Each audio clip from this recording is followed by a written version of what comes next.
just can't wait until it's Halloween because I've got some new ideas that'll really make them scream, and my God, I've really gotta give it all my might. Uh-oh. I hope there's still time to set things right. Santa Claus.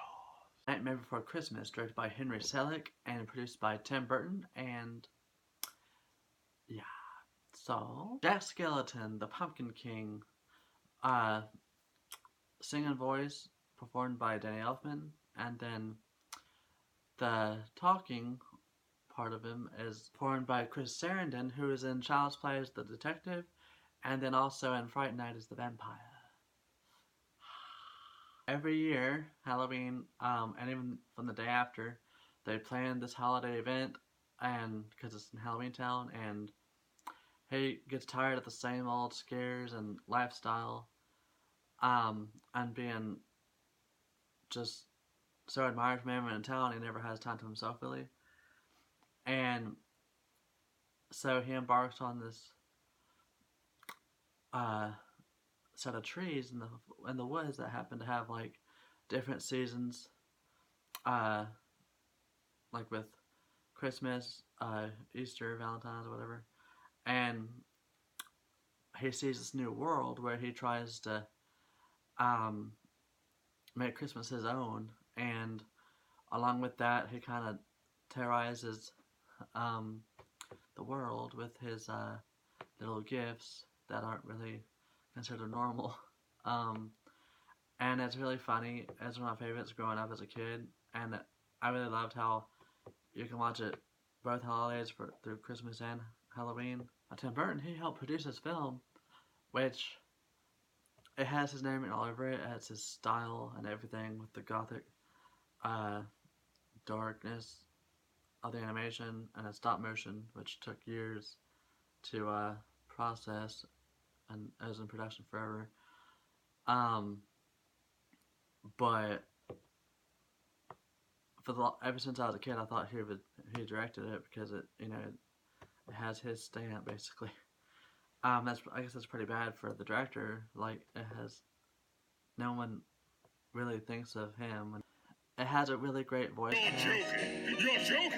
I can't believe my eyes! You're joking me! You gotta be! This can't be the right guy! He's ancient! And it's still so popular today. Like, even if like some adults today don't really care for Disney films, they sure do love The Night Before Christmas. And that's because it has so much. It's so different. For a kid's film, it's like really dark, and it has dark humor in it. Like when the parents say, "What does Santa get you for Christmas, honey?" and he pulls out the head. It has a great set of music in here too. You've got Danny Elfman playing the music, doing the score, but also singing as well. And it has a pretty strong romance to it with like a love story between Sally. First, of course, her feelings are shown through the whole film, and Jack doesn't notice it until like the very end. But I think it's very sweet. It's like the start of an amazing relationship, and you can imagine where it went from there. He boned.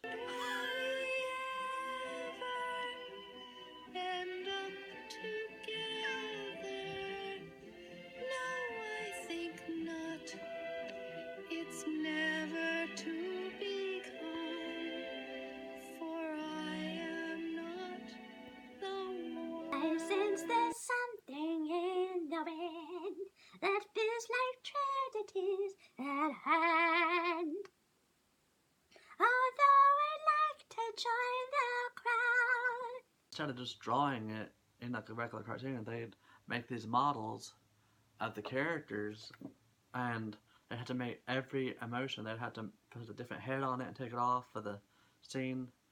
And it's kind of like, it reminds me of like the those little books that you flip really fast and it looks like they're moving. It's kind of like that in a way, but longer process. It's just really admirable because like all that time is spent on there, and it really shows, and it's a beautiful film. And along with the music, everything about it is just really memorable and cherished today by so many. And honestly, I'm not one for sequels really, but they could very easily make sequels of this with the different holidays they have. They could do them going into a Valentine's tree and trying to, you know, I mean, it really doesn't need a sequel at all. It stands fine on its own, and the story is told, which is fine. Because if it's all wrapped up in one film, isn't it? It's not necessary for a sequel. But I'm saying, in today's time with sequels and reboots and all that, they could easily pick it up. Pretty much my review for The Nightmare Before Christmas, 1993, and I hope you enjoyed it and you watch it again. I'm sure you have, because it's the instant classic and it's one of the top picks for everyone and around this time of year in October. What's this? What's this? There's color everywhere. What's this? There's white things in the air. What's this? I can't believe my eyes. I must be dreaming. Wake up, Jack. This isn't fair. What's this? What's this? What's this? There's something very wrong. What's this? There's people singing songs. What's this? The streets are lined with little creatures laughing. Everybody seems so happy. Have I possibly gone daffy? What is this? What's this?